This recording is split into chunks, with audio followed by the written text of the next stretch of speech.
അത് അണലിയെ കാട്ടിയാണ്. അണലിയെ കഴിച്ചു കഴിഞ്ഞാൽ നമ്മൾ എവിടെയെല്ലാം നമ്മളെ വെയിലെല്ലാം പൊട്ടും. ആദ്യം ഇൻറ്റേർണൽ വെയിൻ പൊട്ടും ചെറുതായിട്ടുള്ള, പിന്നെ നമ്മൾ മറ്റുള്ള വെയിൻ പെട്ടി വായി കൂടെയും മൂക്കിൽ കൂടെയും ചെവി കൂടെയും എല്ലാം ബ്ലഡ് വരും. മനുഷ്യരെക്കാളും പ്രത്യുൽപാദന ശേഷി കൂടുതൽ, പിക്കപ്പ് കൂടുതൽ പാമ്പുകൾക്കാണ്. അല്ല, അത് കൂടുതൽ ജീവിച്ചിരിക്കത്തില്ല, അതുകൊണ്ടാണ്.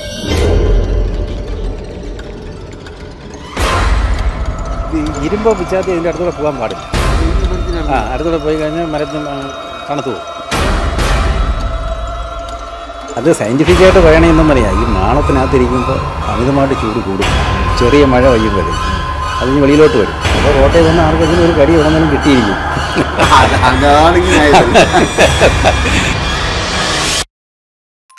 പാമ്പ് പഴയതിനെക്കാട്ടി കൂടുതലാണ്. കൂടുതലാണ് ഡോക്ടർ അങ്ങനെ പറയാൻ കാര്യം? ഇപ്പോൾ വളരെ കൂടുതലാണ്. നമസ്കാരം. ഈ പാമ്പുകളുടെ കഥ പറഞ്ഞു കഴിഞ്ഞാൽ നേരം വെളുക്കില്ല എന്നൊക്കെ ഈ പഴമക്കാരൊക്കെ പറഞ്ഞ് ഒരുപാട് കേട്ടിട്ടുണ്ട്. ഞാനിപ്പോൾ നിൽക്കുന്നത് ഈ മണനാക്ക് പണൻ്റെ മുക്ക്. മണനാക്ക് പണൻ്റെ മുക്ക് എന്ന് പറഞ്ഞാൽ ഒരുപക്ഷെ പ്രേക്ഷകർക്ക് അറിയാൻ സാധ്യതയില്ല, എങ്കിലും ഞാൻ പറയുകയാണ്. നമ്മുടെ ആറ്റിങ്ങളിൽ നിന്നും വർക്കല പോകുന്നതിനിടയ്ക്ക് മണനാക്കുന്ന സ്ഥലമുണ്ട്. അവിടെയാണ് ഈ പണൻ്റെ മുക്ക്. അവിടെ ഒരു ജബ്ബാർ വൈദ്യരുടെ ഒരു വൈദ്യശാലയുണ്ട്. ഏകദേശം 200 വർഷം പഴക്കമുള്ള പാരമ്പര്യമുള്ളൊരു വൈദ്യശാലയാണ്. ഞാനിത് അറിഞ്ഞത് മീൻസ് ഒരുപാട് പേര് പറയാറുണ്ട്, ഈ പണ്ടുള്ള ആൾക്കാരൊക്കെ കടിച്ച പാമ്പിനെ വിളിച്ചു വരുത്തി വിഷമെടുക്കും, അങ്ങനെ വിഷം തീണ്ടും, അങ്ങനെയൊക്കെ ചികിത്സ ചെയ്യാമെന്നുള്ള ഒരുപാട് കാര്യങ്ങളൊക്കെ നമ്മൾ വായിച്ചിട്ടുണ്ട്, കേട്ടിട്ടുണ്ട്, ഇപ്പോഴും പഴമൊഴിയായിട്ട് പറയാറുമുണ്ട്. അതൊക്കെ വാസ്തവമാണോ എന്ന് അറിയാൻ വേണ്ടിയിട്ടാണ് ഞാൻ ഇവിടെ എത്തിയത്. ഇതിനെപ്പറ്റി കുറച്ച് കാലമായിട്ട് ഞാൻ കേൾക്കുന്നുണ്ട്, ജബ്ബാർക്കയെ പറ്റിയും ജബ്ബാർക്കയുടെ ഈ സ്ഥാപനത്തെ പറ്റി കേൾക്കാറുണ്ട്. എന്തായാലും ഞങ്ങളിത് സത്യാവസ്ഥ അറിയാൻ വേണ്ടി ഇവിടെ എത്തിയിരിക്കുകയാണ്. ഇവിടെ എത്തിയപ്പോഴത്തേക്കാണ് അറിയുന്നത് ഒരുപാട് ഫോട്ടോസും കാര്യങ്ങളൊക്കെ ഉണ്ട്. അത് മാത്രമല്ല ഇവിടെ വളരെ പാരമ്പര്യമായിട്ടുള്ള ചികിത്സാ രീതികളാണ് ഇപ്പോഴും അവലംബിക്കാറുള്ളത്. അത് മാത്രമല്ല ഇത് 5ാമത്തെ തലമുറയാണ്. കാരണം 4 തലമുറ കഴിഞ്ഞു. ഇപ്പോൾ ഈ ഇരിക്കുന്ന ഇക്കയുടെ ഇവിടുത്തെ ഡോക്ടറുടെ എന്താ പറയുക മകളും കൂടി അടുത്ത ഒരു പരമ്പരയിലേക്ക് വന്നുകൊണ്ടിരിക്കുകയാണ്. 5 തലമുറ. അതൊരു ചെറിയ കാര്യമല്ല, 5 തലമുറ. ഇപ്പോഴും ആ ഒരു തറവാടും കാര്യങ്ങളൊക്കെ അതേ രീതിയിൽ സംരക്ഷിച്ച് പോവുകയാണ്. ഒരുപാട് രോഗികളൊക്കെ വരാറുണ്ട്. എന്തായാലും നമുക്ക് ആ സ്ഥാപനത്തിനകത്ത് എത്തിയിട്ടുണ്ടെങ്കിൽ നോക്കാം എന്തൊക്കെയാണ് ഇവിടെ ഉള്ളത്. നൗഷാദൊക്കെയാണ് ഇപ്പോൾ നമ്മുടെ കൂടെയുള്ള നൗഷാദക്ക ഡോക്ടറാണ്. ജബ്ബാർ സഞ്ജീവനി എന്നാണ് ഈ സ്ഥാപനത്തിൻ്റെ പേരൊക്കെ. ഞാൻ എപ്പോഴും വിചാരിച്ചു ജബ്ബാർക്ക് ആയിരിക്കും എന്നാണ് വിചാരിച്ചു. പക്ഷേ ജബ്ബാർക്ക് അല്ലല്ലേ, നൗഷാദക്ക മകനാണല്ലേ? അല്ലേ, ഞാനിപ്പോൾ ഒരു 4ാമത്തെ തലമുറയിൽ പെട്ട ആളാണ്. എൻ്റെ ഗ്രാൻഡ് ഫാദറിൻ്റെ ഫാദറാണ് ജബ്ബാർ വൈദ്യൻ എന്നറിയുന്നത്. ജബ്ബാർ വൈദ്യൻ കൊല്ലത്തായിരുന്നു അദ്ദേഹത്തിൻ്റെ മകൻ ഇബ്രാഹിം കുട്ടി വൈദ്യർ. ഇബ്രാഹിം കുട്ടി വൈദ്യരുടെ അനിയൻ നൂക്കണ്ണ് വൈദ്യർ. നൂക്കണ്ണിൻ്റെ മകൻ ഷെരീഫ് വൈദ്യർ. ഷെരീഫ് വൈദ്യരുടെ മകനാണ് നൗഷാദ് വൈദ്യർ. മകളിപ്പോൾ ആയുർവേദം കഴിഞ്ഞു, BMS ഒക്കെ കഴിഞ്ഞു, ഇപ്പോൾ ഹൗസ് സർജൻസി ചെയ്തുകൊണ്ടിരിക്കുന്നു. അടുത്ത 5ാമത്തെ തലമുറയിലോട്ട് പോയിക്കൊണ്ടിരിക്കുന്നു. എന്തായാലും ഒരു 200 വർഷത്തെ പാരമ്പര്യം നമുക്ക് ഡയറക്റ്റായിട്ട് നമുക്ക് പറയാൻ പറ്റും. കാരണം വെച്ചാൽ 200 വർഷമായിട്ട് ഈ ഒരു ഫാമിലി ഇവിടെ വിഷവൈദ്യ ചികിത്സ നടത്തുകയാണ്. ഞാൻ ആദ്യം ഇൻട്രൊഡക്ഷനിൽ പറഞ്ഞു, ഈ കടിച്ച പാമ്പിനെ വിളിച്ചു വരുത്തി എന്താ പറയുക വിഷം തിരിച്ചു കൊടുക്കുന്ന ഒരു ഫാമിലിയാണെന്നൊക്കെ ഒരു സംസാരവും കാര്യങ്ങളൊക്കെ ഈ നാട്ടിലൊക്കെ ഉണ്ട്. അങ്ങനെയൊക്കെയാണ് ആൾക്കാർ വരുന്നതൊക്കെ കേട്ടിട്ടുണ്ട്. അതിലെന്താണ് അതിൻ്റെ വാസ്തവം എന്താണ്? കടിച്ച പാമ്പിനെ വിളിച്ചു വരുത്തി വിഷം കൊടുക്കുമെന്ന് പറയുന്നത് അത് ഒരു മിത്താണ്. അത് പറയുന്നതെന്ന് പറഞ്ഞാൽ ഇവിടെ വരുന്ന ഒട്ടുമിട്ട് രോഗികളെയും വളരെ കാലം കൊണ്ടേ പാമ്പ് കടിച്ച് വരുന്നവരെ രക്ഷിച്ചു വിടുന്നുണ്ട്. അപ്പോൾ ഒരു ആൾക്കാരുടെയിൽ പാമ്പ് കടിച്ച് വന്നാൽ രക്ഷപ്പെടും എന്നുള്ളൊരു ചിന്താഗതി എന്നുള്ളൊരു വിശ്വാസം പണ്ട് തൊട്ടേ ഉണ്ടായിരുന്നു. ഇപ്പോഴല്ല, 10-200 വർഷത്തെ പാരമ്പര്യമുള്ള ചികിത്സാലയമാണ്. അപ്പോൾ ഈ മെഡിക്കൽ കോളേജിൽ തന്നെ ഇപ്പോൾ ചികിത്സാലയം വന്നിട്ട് 70 വർഷമായിട്ടേ ആവും. ഇപ്പോൾ തിരുവനന്തപുരം മെഡിക്കൽ കോളേജിൽ വിഷചികിത്സാ വിഭാഗം വന്നിട്ട് 60-70 വർഷമാകത്തുള്ളൂ. അപ്പോൾ അതിന് മുമ്പേ ഉള്ള കാലഘട്ടത്തിൽ നമ്മളെ കുടുംബമാണ് ഈ പാമ്പ് കടിച്ചാൽ ചികിത്സിച്ചിരുന്നത്. അപ്പോൾ ഒട്ടുമിക്ക ആൾക്കാരുടെ രക്ഷപ്പെടുമ്പോൾ പറയും. അതുകൊണ്ടാണ് ഈ നേരത്തെ പറഞ്ഞ പാമ്പിനെ വിളിച്ചു വരുത്തി. ഞാൻ ഒരുപാട് ഫോട്ടോസൊക്കെ കണ്ടിക്ക ഈ പറയുന്ന ഇക്കടെ എന്താ പറയുക പിതാമഹന്മാരൊക്കെ ആണെന്ന് തോന്നുന്നു അല്ലേ? ഇത് ജബ്ബാർ വൈദ്യൻ ഏറ്റവും അറിയപ്പെടുന്ന ഏറ്റവും അതിന് മുന്നേ ഉണ്ടായിരിക്കും അല്ലേ? അത് അറിയാൻ വയ്യ. അപ്പോൾ അദ്ദേഹത്തിൻ്റെ അടുത്ത് തന്നെ ഒരു 7 മൂർഖനും മണലിയെ കിടപ്പുണ്ട്. ഇടുന്നറിയാം, പഴയ ഫോട്ടോ അല്ലേ? മനസ്സിലായി. അദ്ദേഹത്തിൻ്റെ മൂത്ത മകനാണ് ഇബ്രാഹിം കുട്ടി വൈദ്യർ. ഇത് പാമ്പിനെ പിടിച്ചിരിക്കുന്നത്. അദ്ദേഹത്തിൻ്റെ ഇളയാണ് നൂക്കണ്ണ് വൈദ്യർ. എല്ലാം ഇപ്പം ഇത് തന്നെ 3 ഫാമിലിയായി, 3 പരമ്പരയായി. അതിനുശേഷം വരുന്നത് ഷെരീഫ് വൈദ്യർ. ഷെരീഫ് മകനാണ് ഞാൻ, നൗഷാദ്. ഓ ശരി ശരി. ഇതും ഷെരീഫ് വൈദ്യരാണ്? അല്ല, ഇത് നമ്മളെ ഷെരീഫിന്റെ ഫാദർ നൂക്കണ്ണു വിദ്യ. Okay okay okay okay. ആ ശരി ശരി. ഇത് എൻ്റെ വീട്ടിൻ്റെ മുമ്പ് പാമ്പിനെ പിടിച്ചോണ്ടിരിക്കുന്നത് എൻ്റെ ഫാദറെ. എൻ്റെ ഈ വീട്ടിൻ്റെ മുമ്പ് ആ ഓടും ഇതൊക്കെ കാണാം, മുളത്ത് ഇതൊക്കെ കാണുന്നില്ല. അന്ന് ഈ തറവാട് തന്നെയായിരുന്നല്ലേ? അല്ല, കൊല്ലത്തായിരുന്നു. കൊല്ലത്തായിരുന്നു. അവിടെ നിന്ന് ഇങ്ങോട്ട് വന്നാൽ ഇവിടെ വന്ന് കല്യാണം കഴിക്കുകയാണ് ചെയ്തത്. ഇവിടെ വന്ന് കല്യാണം കഴിക്കുകയാണ്, പിന്നെയാണ് വൈദ്യശാലയൊക്കെ ഇടുന്നത്. അപ്പൊ അന്ന് ഈ സമയത്ത് പാമ്പിനെയൊക്കെ നമ്മുടെ കുടുംബം മാത്രമേ പാമ്പിനെ പിടിക്കുകയും ചെയ്യും, പാമ്പ് കടിച്ചാൽ ചികിത്സിക്കുകയും ചെയ്യും. അങ്ങനത്തെ ഒരു കുടുംബം എൻ്റെ അറിവിൽ ഉണ്ടാകുന്ന എനിക്ക് അറിഞ്ഞൂടാ. പലരും ഇങ്ങനെ പറഞ്ഞുകൊണ്ട് കേരളത്തിൽ തന്നെ ഇല്ല എന്നാണ് ഞാൻ കേട്ടിട്ടുള്ളതാണ്. അന്ന് ഈ പറയുമ്പോൾ എല്ലാം കാടും കാര്യങ്ങളൊക്കെ ഉള്ള സമയം രണ്ടും കൂടെ ചെയ്യുന്ന കാണത്തില്ല. ഒന്നിൽ പാമ്പ് കടിച്ചാൽ ചികിത്സിക്കുന്ന ആൾക്കാരേ ഉള്ളൂ, അല്ലെങ്കിൽ പാമ്പിനെ പിടിക്കുന്ന ആൾക്കാരേ ഉള്ളൂ. ഇത് രണ്ടും നമ്മളെ കുടുംബത്തിൽ പിടിക്കുകയും ചെയ്യും, പാമ്പ് കടിച്ചാൽ ചികിത്സിക്കുകയും ചെയ്യും. ചേട്ടാ, എനിക്ക് അറിയാവുന്ന കാര്യം ഞാൻ പറയട്ടെ. മീൻസ് നമ്മൾ പഠിച്ച് വായിച്ച കാര്യങ്ങൾ. അത് ഒന്നത്തെ കാര്യം, പാമ്പിൻ്റെ വിഷമൊന്നും നമ്മൾ പോയിസൺ എന്ന് പറയില്ല, അതൊരു വെനമാണ്. അത് എന്ന് പറഞ്ഞാൽ എന്താ പറയുക, പ്രോട്ടീനാണ് സാധനം. അത് അമിതമായ അളവിൽ പ്രോട്ടീൻ നമ്മളെ ബ്ലഡിൽ കുത്തിവെച്ച് കഴിഞ്ഞാൽ നമ്മൾ മരിക്കുമെന്ന് കേട്ടിട്ടുണ്ട്. അല്ല, നമ്മൾ കഴിക്കുകയും ചെയ്യും. ബ്ലഡിൽ കടന്നാലേ വിഷയമുള്ളൂ. ഒരു മുറിവ് വരരുത്.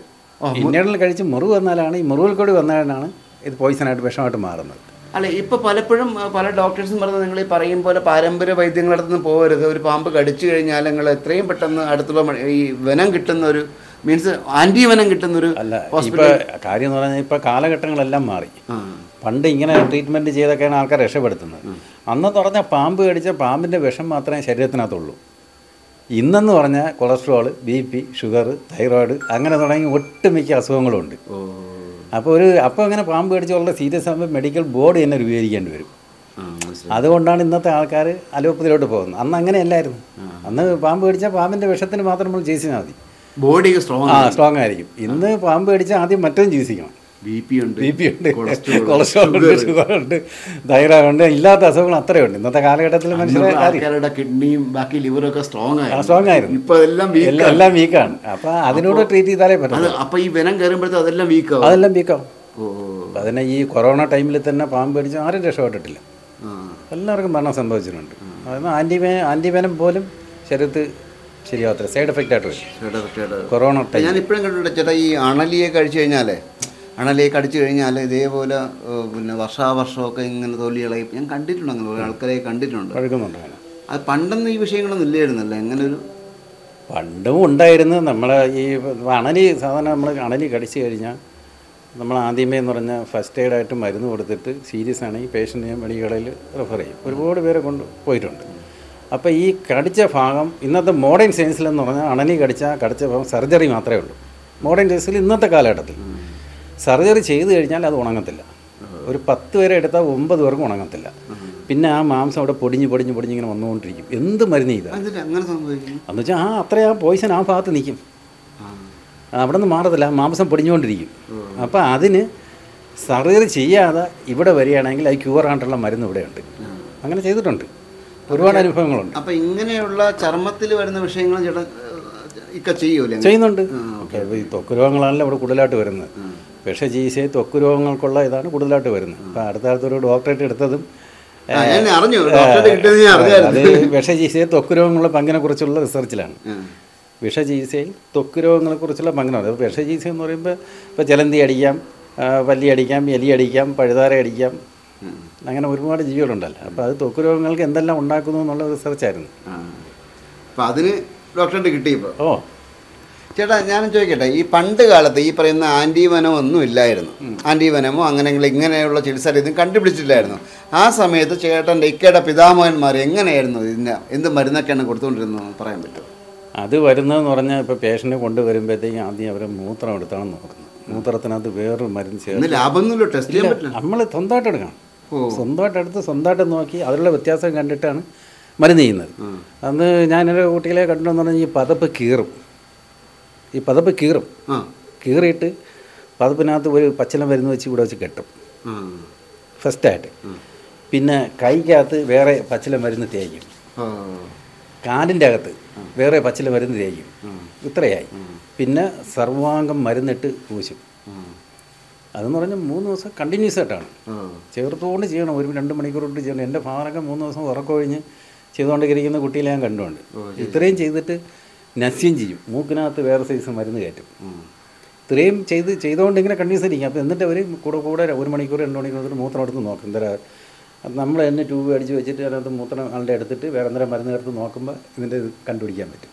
ശരി ശരി ശരി ശരി. പാരമ്പര്യ ചികിത്സകളുള്ള കാര്യങ്ങൾ. ഇപ്പോൾ മോഡേൺ ചികിത്സ വരുമ്പോൾ ആൻറ്റിവെനം കൊടുക്കുന്നു, അത്രയേ ഉള്ളതാണ്. ചേട്ടാ ഞാൻ ചോദിക്കട്ടെ, അന്ന് ഈ പറഞ്ഞ മരുന്നിൻ്റെ പേരും വല്ലതും അറിയാമോ? എന്ത് പച്ചിലയാണെന്ന് വല്ലതും അറിയാമോ? അന്ന് ഉപയോഗിച്ചുകൊണ്ടിരുന്ന സാധനങ്ങൾ എന്തൊക്കെയാണെന്ന് അറിയാമോ? ഇപ്പോൾ വളരെ പണ്ടൊക്കെ എന്ന് പറഞ്ഞാൽ വളരെ കാട്ടിൻ്റെ ഉള്ളിൽ വൈറ്റ് ബെയിൻബെറി എന്ന് പറഞ്ഞൊരു ചെടിയുണ്ട്. അപ്പോൾ അതിൻ്റെ ഇല, തണ്ട്, എല്ലാം വിഷമുള്ളതാണ്. അപ്പോൾ അത് വളരെ കാടിൻ്റെ ഉള്ളിൽ വളരുന്ന ഒരു ചെടിയാണ്. അപ്പോൾ അത് അന്ന് കളക്ട് ചെയ്യാൻ പറ്റും. ഇന്നൊക്കെ അതിൻ്റെ നാമാവശേഷമായി ഇതൊക്കെ എടുക്കാനൊന്നും പറ്റാത്തൊരു സ്ഥിതിയാണ്. അപ്പോൾ അതിൻ്റെ ഈ ചെടി കൊണ്ടുവന്ന് അതിൻ്റെ നീരിലൊക്കെ പാമ്പിൻ വിഷത്തിൻ്റെ പ്രതിരോധത്തിന് ഉപയോഗിക്കുമായിരുന്നു. Okay okay okay. അത് ഞങ്ങൾക്ക് മാൻ കനിയൽ ട്രീ എന്ന് പറഞ്ഞുണ്ട്. അതും കാട്ടിൻ്റെ മലയാള നാമം ഉണ്ടോ? മലയാളം എന്തെങ്കിലും പേരുണ്ടോ ഇപ്പോഴും? ഇപ്പോഴും അല്ല, അതിനെ അങ്ങനെയാണ് പറയുന്നത്, മാങ്കനിയൽ ട്രീ എന്ന് പറഞ്ഞത്. മാങ്കനിയൽ ട്രീ അത് നെറ്റിൽ അടിച്ചു നോക്കിയാൽ കിട്ടും. അതിൻ്റെ ഈ വർഷ ചികിത്സയ്ക്ക് പണ്ട് കാലത്ത് ഉപയോഗിച്ചിട്ടുള്ള മരുന്നുകൾ ഇതൊക്കെയാണ്. ആ ചെടിയും അതിൻ്റെ ഇല, തണ്ട്, വേറെ എല്ലാം വിഷമുള്ളതാണ്. പിതാമഹന്മാരെല്ലാം സൂക്ഷിച്ചു വെച്ചിട്ടുണ്ട്, അത്യാവശ്യം അറിയാം. അത് മാത്രമല്ല, ഞാൻ കേട്ടിട്ടുള്ള കാര്യമാണ്. എനിക്ക് അതിൻ്റെ സംശയം ചോദിക്കുകയാണ്. ഒരാൾ പാമ്പ് കടിച്ച് കൊണ്ടുവരികയാണെന്നുള്ളൊരു ഒരു സിക്സ്ത് സെൻസ് വൈദ്യന്മാർക്ക് ഉണ്ടാവുമെന്ന് ഞാൻ കേട്ടിട്ടുണ്ട്. അതായത് രാത്രിക്ക് ആൾ വരണുണ്ട്, വടക്ക് നിന്ന് ആൾ വരുന്നുണ്ട്, മുറ്റത്ത് വിളക്ക് കൊളുത്തി വയ്ക്കും എന്നൊക്കെ ഒരു സംഭവം ഞാൻ കേട്ടിട്ടുണ്ട്. അതൊക്കെ എന്തുമാത്രം ശരിയാണെന്ന് എനിക്ക് അറിഞ്ഞുകൂടാ. അത് കുറേയൊക്കെ വാസ്തവമാണെന്ന് പറയാം. പണ്ട് കാലത്തേക്കെന്ന് പറഞ്ഞാൽ നല്ല ചൂട് പിടിച്ച് കിടക്കുന്ന സമയത്ത് ഞാനും ഇരുന്ന് ആലോചിക്കും, നല്ല ചൂട് സമയത്ത് ചെറിയ ചാറ്റൽ മഴ പെയ്യുകയാണെങ്കിൽ അന്നൊരു കടി വരും. അത് സയൻറ്റിഫിക്കായിട്ട് പറയണത് എന്തെന്നറിയാം, ഈ മാളത്തിനകത്തിരിക്കുമ്പോൾ അമിതമായിട്ട് ചൂട് കൂടും. ചെറിയ മഴ പെയ്യുമ്പോഴത്തേക്കും അതിന് വെളിയിലോട്ട് വരും. അപ്പോൾ റോട്ടയിൽ വന്ന് ആർക്കെങ്കിലും ഒരു കടി എവിടെ നിന്നെങ്കിലും കിട്ടിയിരിക്കും. അപ്പോൾ അങ്ങനെയൊക്കെ ആലോചിച്ചാണ് അവർ ആ രീതിയിലൊക്കെ കണ്ടെത്തുന്നത്. അങ്ങനെ ആയിരിക്കണം. കുറച്ചൊക്കെ ഫാന്റസി കുറച്ചുള്ള കാര്യങ്ങളൊക്കെ കാര്യങ്ങളുണ്ടായിരുന്നു. അല്ല, ഇപ്പം പലപ്പോഴും നമ്മളെ വീഡിയോ കാണുന്ന മൈൻഡ് റീഡിംഗ് എന്ന് പറയുന്ന മൃഗങ്ങൾക്കുണ്ടപ്പോൾ ഉണ്ട്. മൃഗങ്ങൾക്ക് മൈൻഡ് റീഡിംഗ് ഉണ്ടെന്നിപ്പം ഒരുപാട് വീഡിയോസ് കാണുന്നുണ്ട്. നമ്മൾ പോകുമ്പോൾ എന്തെങ്കിലും നടക്കുകയാണെങ്കിൽ ഈ പട്ടികൾ അതൊക്കെ ഓരിയിടുന്നു, കുലയ്ക്കുന്നു. അവർക്കൊക്കെ ഈ സിക്സ് സെൻസ് എന്ന് പറഞ്ഞാൽ അതിൻ്റെ ഒരു ഇതുണ്ട്. മനുഷ്യരെക്കാളും ബുദ്ധി അവർക്കുണ്ട്, കിട്ടുന്നുണ്ട് അവർക്ക്. അതുകൊണ്ടാണല്ലോ അങ്ങനെ ഒരു പശുക്കളിന് ഒപ്രാളം ഉണ്ടാക്കും. ഇതുപോലെ തന്നെ ഞാൻ കേട്ടിട്ടുള്ള സംഭവം വെച്ചാൽ ആയക്കൂടി 5 ഇനം പാമ്പുകൾക്ക് മാത്രമേ വിഷമുള്ളൂ കേട്ടിട്ടുണ്ട്. കേരളത്തിൽ കാണപ്പെടുന്ന 5 ഇനം പാമ്പുകൾക്ക് മാത്രമേ വിഷമുള്ളിട്ടുണ്ട്. അത് ഏതൊക്കെയാണെന്ന് അണലി, ഒന്ന് കോബ്ര, ശംഖുവരയൻ, പിന്നെ എനിക്ക് കറക്റ്റ് 5 തന്നെ 2-3 ടൈപ്പ് ഉണ്ട്. പിന്നെ കിങ് കോബ്ര ഉണ്ട്. അതിന് ഏറ്റവും ടഫ് എന്ന് പറഞ്ഞാൽ ശംഖുവരയനാണ്. ഇത്രയുള്ള സാധനം, ചെറിയ സാധനം. ശംഖുവരയും കടിച്ചാൽ നമുക്ക് വേദന എടുക്കത്തില്ല. നമ്മൾ കിടന്ന് ഉറങ്ങിക്കഴിഞ്ഞാൽ കാലത്ത് ആളും മരണപ്പെട്ടിരിക്കും. ഒരുപാട് സംഭവങ്ങളുണ്ട്. ഇപ്പം മൂർഖം കടിച്ചാലും അണലി കടിച്ചാലും നമുക്ക് അറിയാൻ പറ്റും. അണലി കടിക്കുമ്പോഴത്തേക്കും നല്ല നീര്, വേദന, ഭയങ്കര പെയിൻ, ആ കളറൊക്കെ മാറി വരും. ആ ഭാഗത്ത് ഒരു പ്രത്യേക അസ്വസ്ഥതയൊക്കെ വരും. അണലി കടിക്കുമ്പോഴത്തേക്ക്, മൂർഖം കടിക്കുമ്പോഴത്തേക്കെന്ന് പറഞ്ഞാൽ ശ്വാസം വിട്ട് വരും. കുറച്ച് കഴിയുമ്പോൾ ശ്വാസം വിട്ട് വൊമിറ്റിംഗ് ടെൻഡേഷൻ വരും, ഛർദ്ദിക്കും. ഇതൊക്കെ അതിൻ്റെ ലക്ഷണങ്ങളാണ്. ശംഖുവരൻ കടിച്ചാൽ അറിയത്തില്ല. വളരെ ഏറ്റവും അതിൻ്റെ പോയിസൺ എന്ന് പറഞ്ഞാൽ വല്ലാത്ത ഇതാണ്. നമുക്ക് കണ്ടുപിടിക്കാൻ വലിയ പാടാണ്. ഒരുപാട് പേര് മരിച്ചിട്ടുണ്ട്. അത് മാത്രമല്ല, ഏറ്റവും വൃത്തികെട്ട വിഷം. അതായത് യേശുദേവൻ പോലും പറഞ്ഞിട്ടുണ്ട്, അണലിക്കുഞ്ഞുങ്ങളെ എന്നൊരു ചീത്ത മാത്രമേ പുള്ളിക്കാരൻ വിളിച്ചിട്ടുള്ളൂ. അപ്പം അത്രയും വൃത്തികെട്ട വിഷമാണ് ഈ വെനമാണ് ഈ ഒരു അണലിയുടെ വെനം എന്ന് കേട്ടിട്ടുണ്ട്. അണലിയെ കഴിച്ചു കഴിഞ്ഞാൽ നമ്മൾ എവിടെയെല്ലാം നമ്മളെ വെയിനെല്ലാം പൊട്ടും. ആദ്യം ഇൻറ്റേർണൽ വെയിൻ പൊട്ടും ചെറുതായിട്ടുള്ള. പിന്നെ നമ്മളെ മറ്റുള്ള വെയിൻ പെട്ടി വായി കൂടെയും മൂക്കിൽ കൂടെയും ചെവി കൂടെയും എല്ലാം ബ്ലഡ് വരും. കുറച്ചുകൂടെ കഴിയുമ്പോൾ ഏതോ രോമകൂപത്തിൽ കൂടെ വരും ബ്ലഡ്. പിന്നെ എത്രയോ പേരുടെ കുറച്ച് കഴിയുമ്പോൾ കിഡ്നി എഫക്റ്റ് ചെയ്യും. ആദ്യം ഇൻറ്റേർണൽ വെയിൻ എല്ലാം പൊട്ടും. ചെറിയ ചെറിയ വെയിൻ പൊട്ടിയാണ് ഈ ബ്ലീഡിങ് വന്നാണ് ഈ രക്തം വെളിയിലോട്ട് പോകുന്നത്. ശ്വാസം മുട്ട് അങ്ങനെ വരുന്നു. ശ്വാസം മുട്ട്, വൊമിറ്റിങ്, കാഴ്ചയ്ക്ക് ഒരാളിനെ 4 പേരായിട്ട് കാണും. അങ്ങനെ പിന്നെ ഞാൻ ഒരു കാര്യം കൂടെ കേട്ടിട്ടുണ്ട്. അത് എൻ്റെ ഒരു സുഹൃത്തിന് പറ്റിയ ഒരു അനുഭവം കൊണ്ടാണ് ഞാൻ പറയുന്നത്. അതായത് നമ്മുടെ ഒരു വനം, ഈ ഒരു സ്നേക്കിൻ്റെ വെനം നമ്മുടെ ബോഡി കയറി കഴിഞ്ഞാൽ നമ്മളൊരു ഡീപ്പ് സ്ലീപ്പിലേക്ക് അങ്ങ് പോകും. ഒരു പക്ഷേ നമ്മൾ ജീവനോടെ ഉണ്ടാവാം, പക്ഷേ മരണപ്പെട്ട അവസ്ഥയിലായിരിക്കും നമ്മൾ കാണപ്പെടുന്നത്. അങ്ങനെ ഒരു സംഭവം ശരിയാണോ? കേട്ടിട്ടുണ്ട്, എൻ്റെ ഒരു സുഹൃത്ത് പറഞ്ഞിട്ടുണ്ട്. അവന് കടിച്ചപ്പോൾ അങ്ങനെ തന്നെയാണ്. കാരണം അവന് ബോധം ഉണ്ടാവും, പക്ഷേ അവന് വിരള് പോലും അനക്കാൻ പറ്റാത്ത ഒരവസ്ഥയിലേക്ക്, ഒരു ഡീപ്പ് സ്ലീപ്പിലേക്ക് പോകുന്നു കേട്ടിട്ടുണ്ട്. അങ്ങനെ വാസ്തവമാണത്. എൻ്റെ സുഹൃത്തിന് അവൻ പറഞ്ഞിട്ടുണ്ട്. അത് വാവാ സുരേഷിന് അടുത്ത കാലത്ത് കോട്ടയത്ത് വെച്ച് പാമ്പ് കടിച്ചല്ലോ. പുള്ളി എൻ്റെ ഇൻഡിപെൻഡൻറ്റ് ഫ്രണ്ടാണ്. ഇവിടെ എപ്പോഴും ഇവിടെ വരികയും ചെയ്യും പോവുകയൊക്കെ ചെയ്യുന്നതാണ്. അപ്പോൾ അതിനുശേഷം ഞാൻ ചോദിച്ചു കടിച്ചതിന് ശേഷം പിന്നെ എങ്ങനെയായിരുന്നു ഈ പറഞ്ഞ അതേ അനുഭവമാണ്. പുള്ളി വൊമിറ്റ് ചെയ്ത് പുള്ളിക്ക് ഓർമ്മ പകുതി പോയി, എന്നാലും പുള്ളിക്ക് എല്ലാം അറിയാം. എല്ലാം അറിയാം. പക്ഷെ പുള്ളിക്കൊന്നും ചെയ്യാൻ കഴിയുന്നില്ല, കാര്യം കഴിയാൻ നടക്കത്തില്ല. ബോധ മനസ്സിൽ എന്തൊക്കെയാണെന്നുള്ള കാര്യങ്ങൾ അറിയാം, പക്ഷെ വേറെ ഒന്നും നടക്കത്തില്ല. ചേട്ടാ, ഈ പാമ്പ് കടി ഏറ്റ് കഴിയുമ്പോഴത്തേക്ക് ഒരുപാട് കാര്യങ്ങളൊക്കെ പ്രചരിക്കുന്നുണ്ട്. നമ്മളവിടെ അതിൻ്റെ മുകളിൽ വെച്ച് കെട്ടണം, വാ കൊണ്ട് ഉറിഞ്ചി ബ്ലഡ് കളയണം എന്നൊക്കെ ഒരുപാട് മിഥ്യാധാരണകളൊക്കെ ആൾക്കാരുടെ ഇടയിലുണ്ട്. ശരിക്കും നമ്മളെന്താ, ഒരു പാമ്പ് കടിച്ചു കഴിഞ്ഞാൽ നമ്മൾ എന്താണ്, കടിച്ചെന്ന് അറിഞ്ഞു കഴിഞ്ഞാൽ നമ്മളെന്താ ചെയ്യേണ്ടത്? കടിച്ചെന്ന് പറഞ്ഞാൽ നമ്മളെ ഈ ഒരു അകലമുണ്ടല്ലോ, നമ്മളെ കൈക്ക് ഇത്ര വരുന്ന അകലത്തിൻ്റെ ഇവിടെ വെച്ച് ചെറിയൊരു കെട്ട് കെട്ടണം. ഈ കെട്ടെന്ന് പറഞ്ഞാൽ വലിച്ചു മുറുകി കെട്ടരുത്. ഒരു വിരൽ വെച്ചിട്ട് നല്ലോണം കെട്ടിയിട്ട് ആ വിരളം കിടക്കണം. അത്രയും ലൂസ് വേണം. എന്നിട്ട് ടൈറ്റ് കെട്ടിക്കൂടാ. അത് ഒരു വിരൽ വെച്ച് നല്ലോണം ടൈറ്റ് ചെയ്ത് കെട്ടണം. എന്നിട്ട് ആ വിരളം കിടക്കണം. അപ്പോൾ അത്രയും ലൂസ് വരണം. അത് കണക്ക് ഒന്നുകൂടെ അതിൻ്റെ ഇപ്പുറത്ത് വേണം. ഇത് 2 കെട്ടാണ് ഫസ്റ്റ് എയ്ഡായിട്ട് ചെയ്യേണ്ടത്. ഇപ്പോൾ ഇന്ന് ആൾക്കാർ വരുന്നതെന്ന് പറഞ്ഞാൽ പിന്നെ ചല്ലിക്കാറുണ്ടല്ലോ, അത് മേടിച്ചിട്ട് കെട്ടി പരിഞ്ഞ് മുറുക്കി കൊണ്ടുവരുന്നത്. അപ്പോൾ ഇവിടെ ഇത്രയും മരവിക്കും, പിന്നെ ഒന്നും ചെയ്യാൻ പറ്റത്തില്ല. കൈ മുറിച്ച് വരേണ്ട അവസ്ഥ വരും അല്ലേ? പിന്നല്ലാതെ അതാണ്. അത് ഈ ബോധവരണ ക്ലാസ്സൊക്കെ ഈ സുരേഷ് മാഷൊക്കെ ഒരുപാട് എടുക്കുന്നുണ്ട്. ഇതൊന്നും ആരും കാണുകയും കേൾക്കുകയും ചെയ്യത്തില്ല. അവരവർക്ക് വരുമ്പോൾ മാത്രം കൊണ്ടുപോകും. അപ്പോൾ ഇതിനെക്കുറിച്ച് കുറച്ചെങ്കിലും ഒരു അവയർനെസ് കൊടുക്കുന്നുണ്ട്. പക്ഷേ അത് മനസ്സിലാക്കേണ്ട ആൾക്കാർ. എങ്കിൽ പിന്നെ ഇങ്ങനെ കെട്ടിക്കൊണ്ട് ഒരിക്കലും വരത്തില്ല. അങ്ങനെ കെട്ടിക്കൂടാ. ഒരു ലൂസ്, ചെറിയൊരു ലൂസ് വേണം. ചേട്ടാ, ഒരു കോബ്ര ഒരു മൂർഖ് നമ്മളെ കടിച്ചെന്ന് വെച്ചോ, നമ്മൾ എത്ര സമയത്തിനകത്ത് നമ്മൾ ഹോസ്പിറ്റലിൽ എത്തി നമ്മൾ രക്ഷപ്പെടും? അതിനെപ്പറ്റി എന്തെങ്കിലും അതിൻ്റെ അളവ് പോലെ, കടിയുടെ അളവ് പോലെയാണോ അല്ലെങ്കിൽ ആ വെനത്തിൻ്റെ അളവ് പോലെയാണോ? വെനത്തിൻ്റെ അളവനുസരിച്ചിരിക്കും. അത് എന്നാലും എത്രയും പെട്ടെന്ന് എത്തിക്കുക. അടുത്തുള്ള ആൻറ്റിവെനമുള്ള ഹോസ്പിറ്റലിൽ എത്തിക്കുക. ഇപ്പം എല്ലാം ആൻറ്റിവെനമുള്ള ഹോസ്പിറ്റലിലാണ് പോകുന്നത്. കാരണം പറഞ്ഞാൽ ഇപ്പം നമ്മളെ പഴയ പാരമ്പര്യ ചികിത്സയൊന്നും ഇപ്പോൾ ചികിത്സ നോക്കത്തില്ല. കാരണം ഇപ്പോൾ ഒരാളിനെ കടിച്ചു കഴിഞ്ഞാൽ കൂടെ വരുന്ന ഒരു 10-15 പേര് കാണും. വന്നുടനെ ചോദിക്കും പേഷ്യൻ്റ് രക്ഷപ്പെടും. ഫസ്റ്റ് ചോദ്യം അതാണ്. ശരി. ഇപ്പം മെഡിക്കലെ കൊണ്ടുപോയിട്ട് നമ്മളൊന്ന് ചോദിക്കും ഈ പുള്ളി രക്ഷപ്പെടുകയില്ലെന്ന് ചോദിക്കാൻ പറ്റും. ആ ട്രീറ്റ്മെൻറ്റ് കൂടെയല്ലേ പറ്റത്തുള്ളൂ. ചിലപ്പോൾ വേറെ ഇപ്പം നമുക്ക് എന്തെങ്കിലും പറ്റി കഴിഞ്ഞാൽ ആൾക്കാരെല്ലാം കൂടെ ഇവിടെ ഒതുക്കും. അപ്പോൾ റിസ്ക് എടുക്കാൻ ആക്കില്ല. പണ്ടത്തെ കണക്ക് പണ്ട് വൈദ്യന്മാർ പറയുന്നത് രോഗികൾ കേൾക്കും, ഇന്ന് രോഗികൾ പറയുന്നത് വൈദ്യന്മാർ കേൾക്കണം. അതാണ് അവസ്ഥ ഇന്നത്തെ കാലമാണ്. അതുമല്ല, പാമ്പ് കടിച്ചൊക്കെ വരുമ്പോഴത്തേക്ക് മുമ്പേയൊക്കെ എനിക്കറിയാം. അപ്പോൾ 10-50 വർഷത്തെ എക്സ്പീരിയൻസ് എനിക്കുണ്ട്. ഇപ്പോൾ ഇതിൽ ഇപ്പോൾ ഒരാളിനെ പാമ്പ് കടിച്ച് കൊണ്ടുവന്നു കഴിഞ്ഞാൽ കൂടെ 10-15 രൂപ എന്നിട്ട് മാറി നിന്ന് സംസാരിക്കുന്നു. മെനങ്ങാൻ അവിടെ കടിച്ച് അവൻ മരിച്ച്, ലവനും തട്ടിപ്പോയി കേട്ടോ, മറ്റേ മരിക്കാൻ കിടക്കുന്നു. ഇത് കേൾക്കുന്ന രോഗിക്ക് പാമ്പ് കടിച്ചില്ലെങ്കിലും ദേഹത്തിളച്ച വന്ന് അവിടെ മറിഞ്ഞ് വീഴും. എൻ്റെ അനുഭവമാണ്. ഞാൻ പറഞ്ഞിട്ടുണ്ട്, നിങ്ങൾ ഇങ്ങനെയൊന്നും പറയത്തി മാറി നിൽക്കുക, അത് കേൾക്കട്ടെ വരും. ഇത് ഈ പാമ്പ് കടിച്ച പേടി വരുമല്ലോ. തീർച്ചയായിട്ടും. അപ്പോൾ കടിക്കാത്തവനും അറ്റാക്കൊന്നും മരിക്കും. പക്ഷേ ഈ ആൾക്കാർ ഇങ്ങനെയാണ് പറയുന്നത്, അവിടെ മരിച്ചു ഇവിടെ മരിച്ചു. ഇത് കേട്ടോണ്ടിരിക്കും. എൻ്റെ അനുഭവം അതാണ്. ഈ കേട്ട പോലെ ഒരു കാര്യം കൂടി ഞാൻ ചോദിക്കുകയാണ്. അതായത് 8 അടി മൂർഖം കടിച്ചു കഴിഞ്ഞാൽ 8 അടി നടന്നിട്ട് പിന്നെ ബസ്സിൽ കയറി പോകണമെന്നൊക്കെ വെക്കണം. ശരിയാണ്. അതല്ല, പാമ്പ് കടിച്ചാൽ 8 അടി നടക്കാൻ വീഴുമെന്ന് പറഞ്ഞതിനാ. നടന്നൂടാ. പോയിസൺ കൂടുതൽ വന്നു കഴിഞ്ഞാൽ നടക്കാനും കൂടും. എല്ലാവരും എടുത്തടി ഓടും. ഇത് കാണുമ്പോൾ പേടിച്ചല്ലി ഓടുന്നു. ഓടുമ്പോൾ കൊണ്ട് ബ്ലഡ് കയറും. പോയിസൺ പെട്ടെന്ന് വളരെ പതുക്കെ സ്ലോയിൽ പോകുന്നു, വളരെ കൂടുതലായിട്ട് പോകും. നമ്മൾ ക്യാമൻ കോയിട്ടായിരിക്കുക. പാമ്പ് കടിച്ചാൽ ക്യാമൻ കോയിറ്റ് അടുത്ത ഹോസ്പിറ്റലിൽ എത്രയും പെട്ടെത്തുക, ബോഡി അനങ്ങാതിരിക്കുക. അല്ല, ഇന്നത്തെ കാലത്ത് അങ്ങനെ പാമ്പ് കടിച്ചാൽ മരണമൊന്നും സംഭവിക്കത്തില്ല. കാരണം അതിനുള്ള എല്ലാ സംവിധാനങ്ങളും ഇന്നുണ്ട്. ഇപ്പം ഇവിടെ വരുന്നവരെല്ലാം ഞാൻ സീരിയസ് പേഷ്യൻ്റാണ് ഫസ്റ്റ് എയ്ഡ് കൊടുത്തങ്ങ് വിടും, മെഡിക്കൽ റെഫർ ചെയ്യും.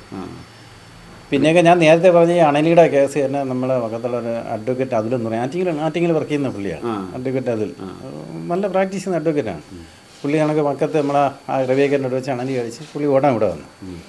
അന്ന് ഞാൻ നോക്കിയപ്പോഴത്തേക്ക് സീരിയസ് ആണ്. അപ്പോൾ ഞാൻ ഉടനെ ഫസ്റ്റ് എയ്ഡ് മരുന്ന് കൊടുത്ത് പുള്ളിയെ ട്രിവാൻഡ്രത്ത് മെഡിക്കൽ കോളേജിൽ പോകാൻ പോകുന്നത്. അപ്പോൾ പുള്ളി ഏറ്റവും വലിയൊരു ഹോസ്പിറ്റലാണ് പോയത്. അപ്പോൾ അവിടെ കിടന്നുകൊണ്ട് പുള്ളി ഓരോ ദിവസം കാര്യം എന്നെ വിളിക്കും. അപ്പോൾ അവിടുത്തെ ഡോക്ടേഴ്സ് പറയുന്നു, എൻ്റെ അടുത്ത് പറഞ്ഞു ഇത് കടിച്ച ഭാഗം സർജറി ചെയ്യണം. അപ്പോൾ ഫസ്റ്റിൻ്റെ ഇതൊക്കെ കഴിഞ്ഞ് ഫസ്റ്റിൻ്റെ ആ കൊടുക്കാനുള്ള മരുന്നെല്ലാം കൊടുത്ത് പുള്ളി ക്യൂറായി. പിന്നെ നമ്മൾ ആ കടിച്ച ഭാഗത്ത് ഇനി ട്രീറ്റ് ചെയ്യണം. അപ്പോൾ പുള്ളി എൻ്റെ അടുത്ത് ചോദിച്ചു ഇവിടുത്തെ ഡോക്ടേഴ്സ് പറഞ്ഞ് സർജറി ചെയ്യണം എന്നാലേ പറ്റത്തുള്ളൂ. അപ്പോൾ എൻ്റെ അടുത്ത് ഒപ്പീനിയൻ ചോദിച്ചു എന്തൊരു ചെയ്യണം. ഞാൻ പറഞ്ഞു വേണ്ട, ഡിസ്ചാർജ് മേടിച്ചുകൊണ്ട് വരാൻ പറഞ്ഞു. എൻ്റെ വിശ്വാസത്തിൽ പുള്ളി വന്നു. 6 മാസം പുള്ളിക്ക് മരുന്ന് കഴിച്ചു. ഒരു സർജറി ചെയ്യേണ്ട എല്ലാ പ്രോബ്ലം എല്ലാം. ഈ അണലിൻ്റെ വിഷയം അതാണ്, സ്കിന്നാണ് ഏറ്റവും വലിയ പ്രശ്നമാണ്. പുള്ളി ക്യൂറായി. ഒരു സുഹൃത്ത് ഇതേപോലെ അണലി കടി എടുത്തിട്ട് വർഷാവർഷം സ്കിന്നിങ്ങിനാളെ പോകുന്നുണ്ട്. ഉണങ്ങത്തില്ല. ഭയങ്കര സർജറി ചെയ്താൽ ഉണങ്ങത്തില്ല. മോഡേൺ ചികിത്സയിൽ സർജറി മാത്രമേ ഉള്ളൂ, വേറെ ഒന്നുമില്ല. പക്ഷെ പാരമ്പര്യ ചികിത്സയിൽ സർജറി ചെയ്യാതെ അതിനെ മാറ്റിയെടുക്കാൻ പറ്റും. ഒരു ബ്ലണ്ടർ ചോദ്യം ചോദിക്കട്ടെ, എന്തൊരു കല്ലുണ്ടെന്ന് കേട്ടിട്ടുണ്ട്, ഇത് മുറിവിൽ വെച്ചാൽ പണ്ട് ഇങ്ങനെയൊക്കെ നേരത്തെ പറഞ്ഞ അതൊരു മിത്താണത്. അങ്ങനെയൊന്നുമില്ല, എൻ്റെ അറിവിലില്ല. ഇനി ഉണ്ടെന്ന് പറഞ്ഞാൽ എനിക്ക് അറിയാൻ പറ്റത്തില്ല എങ്ങനെയാണ്, എനിക്കറിഞ്ഞൂടെ, എൻ്റെ അറിവിലില്ല. നമ്മളെ കുടുംബത്തിലും അങ്ങനെയല്ല. അത് കണക്കിന് നമ്മൾ എരിക്കലുണ്ട്, എരിക്കല ഒരു 3-4 ഇല ചവച്ചിറക്കിയിട്ട് ഏത് പാമ്പ് കടിച്ചാലും ഒരു 4 എരിക്കല ചവച്ചിറക്കിയിട്ട് എരികിൻ്റെ വേര് ചതച്ച് ആ മുറിവിൽ വെച്ച് കെട്ടിക്കഴിഞ്ഞാൽ ആൾ മരണപ്പെടത്തില്ല. പിന്നെ നമുക്ക് സാവധാനത്തിൽ മറ്റുള്ള ചികിത്സയിലേക്ക് പോവാം. ഇത് ചെയ്താൽ ആൾ മരണപ്പെടത്തില്ല. അപ്പോൾ എരിക്കിൻ്റെ ചെടിയൊക്കെ നമ്മൾ പക്ഷെ കാര്യമൊന്നും മീൻസ് കാര്യം പറഞ്ഞാൽ ഇപ്പം ഈ പറയുമ്പോൾ പാമ്പൊന്നും ഇല്ല ഒരിടത്തും, എല്ലായിടത്തും കോൺക്രീറ്റ് കാടായി. ഇല്ല, പാമ്പ് പഴയതിനെക്കാട്ടി കൂടുതലാണ്. അതാ ഡോക്ടർ അങ്ങനെ പറയാൻ കാര്യം? ഇപ്പം വളരെ കൂടുതലാണ്. ആണല്ലേ? ഇപ്പം അടുത്ത കേരളാവധി വായിച്ചില്ലായിരുന്നു അതിനകത്ത്. പിന്നെ കേരളാവധി പത്രത്തിനകത്തുണ്ടായിരുന്നു. കോൺക്രീറ്റ് കാടുകളല്ലേ? ഇല്ലല്ല, പാമ്പിന് വസിക്കാൻ സ്ഥലമില്ലല്ലോ. ഒരുപാടുണ്ട്. നമ്മൾ വൃത്തിയാക്കാതെ കിടക്കുന്ന വസ്തുക്കളും എല്ലാ സ്ഥലത്തും ഉണ്ടല്ലോ. ഒരു കാര്യം കൂടെ ഉണ്ട്, മനുഷ്യൻ പ്രസവിക്കുന്നത് 1-2 ആയിരിക്കും, പാമ്പ് പ്രസവിക്കുന്ന 40 കുഞ്ഞുങ്ങൾ. അണലി പ്രസവിക്കുന്നത് 40 മുട്ടയിടുന്നത്, വിരിയുന്നത് 40-50 മനുഷ്യരെക്കാളും പ്രത്യുൽപാദന ശേഷി കൂടുതൽ, പിക്കപ്പ് കൂടുതൽ പാമ്പുകൾക്കാണ്. അല്ല, അത് കൂടുതൽ ജീവിച്ചിരിക്കത്തില്ല, അതുകൊണ്ടാണ് ഈ എണ്ണം കൂടുതൽ സർവൈവ് ചെയ്യാൻ പാടില്ല. ഏതായാലും നൗഷാദ് വൈദ്യനാണ്, നൗഷാദ് ഡോക്ടറാണ്. ഈ പറയുന്ന ജബ്ബാർ വൈദ്യൻ്റെ പേരിലാണ് ഈ സ്ഥാപനം അറിയപ്പെടുന്നത്. ജബ്ബാർ വൈദ്യശാല എന്ന് പറഞ്ഞാലേ അറിയുള്ളൂ. 200 വർഷത്തെ പാരമ്പര്യമാണ്. അദ്ദേഹം വളരെ ശാസ്ത്രീയമായിട്ട് കാര്യങ്ങളൊക്കെ നമുക്ക് വിവരിച്ചു തന്നു. ഈ പറയുന്ന മിഥ്യാധാരണകൾക്ക് കുടുംബത്തിനകത്ത് എല്ലാ ആയുർവേദ ഡോക്ടർമാരും, വൈഫ് ആയുർവേദ സർവീസിലാണ്. പിന്നെ എൻ്റെ സഹോദരിയുടെ ഹസ്ബൻഡ് പുള്ളിയും ആയുർവേദ ഡോക്ടറാണ്, പുള്ളി റിട്ടയറായി. പിന്നെ സഹോദരിയുടെ മക്കൾ 3-4 പേരുണ്ട്, അവർ 2 ആയുർവേദ ഡോക്ടറാണ്. ഉണ്ട്.